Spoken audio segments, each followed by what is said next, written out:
Justification for writing this book. I am purely a businessman and I don't write books. However, in life, we do what we do mainly because of the prevailing circumstances.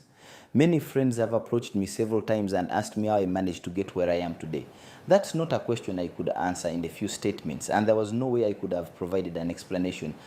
I decided to write this book and provide detailed explanations that I hope will help many others to get to not only understand how I've been able to get to where I am, but will give an insight on what we need to do to contribute to the development of our country.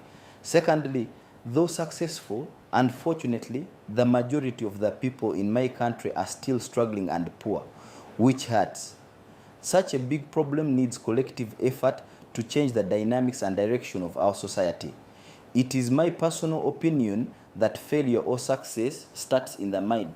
Thus, I thought by using my experience, I would write my opinion on what I think one should do to change their mindset and think progressively in life.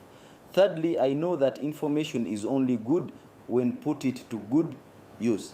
So I decided to share my personal opinion on what I feel might be useful to others. Note, I wrote this book in just 6 days without doing any research at all, because it is my intention to not only pass on my unbiased personal opinion and experiences and knowledge which I have acquired over the years, which have enabled me to get where I am today, but to also share what I think one should do to become successful in life.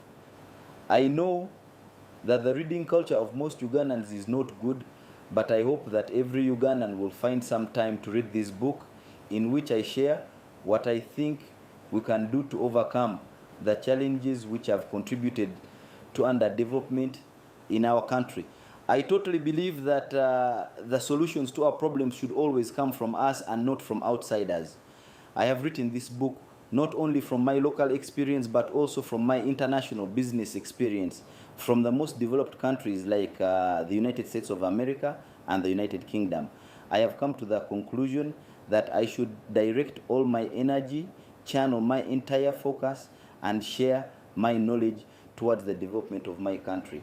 We all have to die one day, and we are never certain on when exactly, so we just have to do all we can when we are still alive, so that we leave behind a legacy that will be told by generations to come.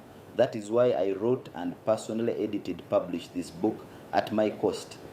I don't expect any financial gain from it, but my only satisfaction will be, inshallah, with God's will, the role which I will have played in development of individual Ugandans and my country at large. Note, the information in this book is an assessment and analysis of things the way I see them from my personal experience, which may be factual or fictions to another person, depending on their interpretation and orientation to life.